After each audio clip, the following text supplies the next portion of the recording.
சற்று முன் கிடைக்கப்பெற்ற மிக முக்கியமான செய்தி ஒன்று வெளியாகி உள்ளது. தமிழக தலைமை டாஸ்மாக் அலுவலகத்தில் நடைபெற்ற சோதனை வழக்கை தடை செய்ய வேண்டும் என்று தமிழக அரசு சார்பாக மனு ஒன்று கொடுக்கப்பட்டது.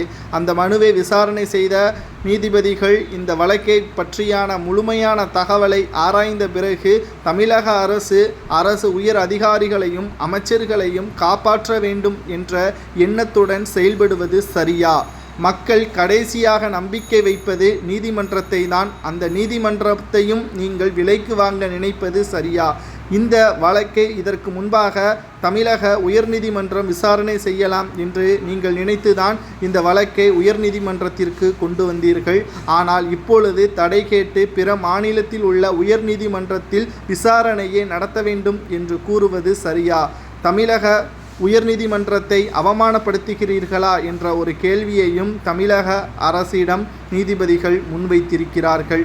அது மட்டுமல்ல, அமலாக்கத்துறை அதிகாரிகள் நேரடியாக வந்து சோதனைகளை நடத்தவில்லை, முறையான அனுமதிகளை பெற்றுதான் சோதனைகளை நடத்தியிருக்கிறார்கள்.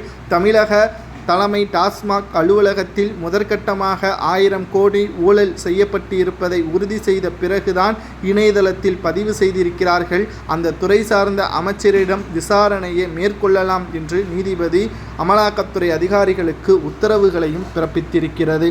அது மட்டுமல்ல, அமலாக்கத்துறை அதிகாரிகள் இந்த வழக்கை விசாரணை செய்யக்கூடாது என்று தமிழக அரசு பிறப்பித்த வழக்கை தள்ளுபடி செய்து இந்த வழக்கு தமிழகத்தில் சென்னையில் தான் நடைபெறும். இந்த வழக்கின் முடிவில் குற்றவாளிகள் யாராக இருந்தாலும் அவர்கள் மீது நடவடிக்கை எடுக்கப்படும்.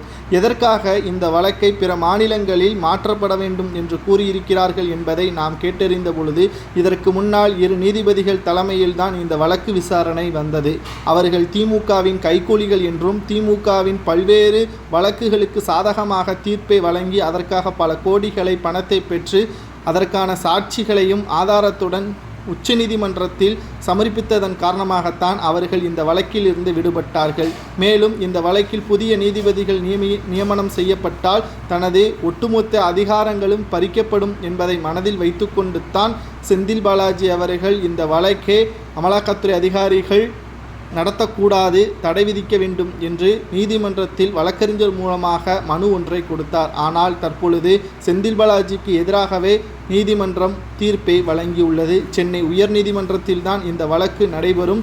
இதில் அனைத்து ஆதாரங்களும் தமிழக அரசிற்கு எதிராக இருக்கும் பட்சத்தில் அதற்கான தண்டனையும் நிச்சயம் கொடுக்கப்படும் என்று நீதிபதி MS சுப்பிரமணியன் கூறியிருக்கிறார். இவர்களுக்கு என்ன தண்டனை வழங்கினால் சரியாக இருக்கும் என்பதை